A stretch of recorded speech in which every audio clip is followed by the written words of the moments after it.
सगळ्यांना विनंती आहे।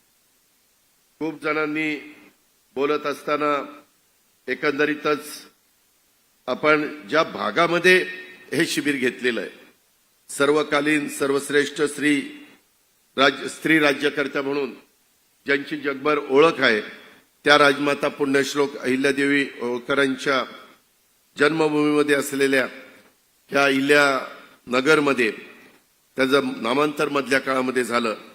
या मातीला मी सुरुवातीला वंदन करतो। अहिल्यादेवी होळकरांनी कधी पण राजमाता हिंदू मुस्लिम एकतेचा संदेश जात धर्म पंथाच्या पलीकडे जाऊन सर्व धर्म समभावाची शिकवण देणाऱ्या श्री साई बाबांची पण कर्मभूमी आणि साई नगरीला शिर्डीला पण साईबाबाचं पण आपण दर्शन घेतलेलं आहे, त्यांच्यापुढे पण नतमस्तक झालेलं आहे। या शिर्डीला पण मी वंदन करतो आणि त्या अहिल्यानगरीच्या या भूमीतून एक विकासाची दिशा आणि साईबाबांच्या शिर्डीतून पुरोगामी विचारांची वाट धरत राष्ट्रवादी काँग्रेस पक्ष हा पुढे वाटचाल करणार आहे, याची पण नोंद आपण सगळ्यांनी घ्यावी। तुम्ही 2 दिवस पूर्ण वेळ त्या ठिकाणी बसण्याचा प्रयत्न केला। प्रमुख नेत्यांनी आपले आपले वक्त्यांनी आपापले विचार त्या ठिकाणी मांडले। आता आज या शिबिराचा समारोप होत असताना नवसंकल्पाच्या ध्येयपूर्तीसाठी स्वतःला झोकून देऊन पक्षाच्या वाढीसाठी झपाटून काम करण्याची ही सुरुवात आहे। त्याचा उल्लेख अनेकांनी आपल्या भाषणामध्ये त्या ठिकाणी केला।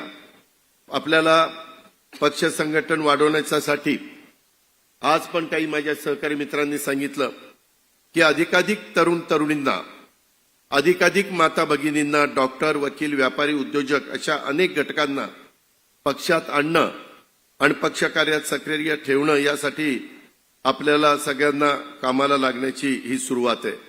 आणि येणारा काळ हा राष्ट्रवादी काँग्रेस पक्षाचा काळ असला पाहिजे, हे आपण आपल्या सगळ्यांनी लक्षामध्ये ठेवलं पाहिजे। आपापल्या गावात परतल्यानंतर आदेशाची वाट न बघता पक्षवाढीच्या कामाला आपण त्या ठिकाणी लागावं आणि राज्यातल्या प्रत्येक गावात साधारण चौकात नाक्यावर देखील पक्षाचा बोर्ड आणि पक्षाचा झेंडा लागेल। प्रत्येक गावात आळीत गल्लीत पक्षाचा नवीन सक्रिय कार्यकर्ता या निमित्तानं तयार होईल, यासाठी देखील आपण काम केलं पाहिजे। बऱ्याचदा मागे आपण तशा प्रकारचा कार्यक्रम घेतला होता, परंतु आता बऱ्याचशा ठिकाणी बोर्ड त्या राष्ट्रवादी काँग्रेस पक्ष आपलं स्वागत करत आहे अशा पद्धतीचे बोर्ड आपल्याला पाहायला मिळत नाही। इव्हन सूरज पण इथे युवक मध्ये देखील ते आपल्याला पाहायला मिळालं पाहिजे। अशा पद्धतीनं आपल्याला इथून पुढे माझ्या आमदारांना पण मला सांगायचं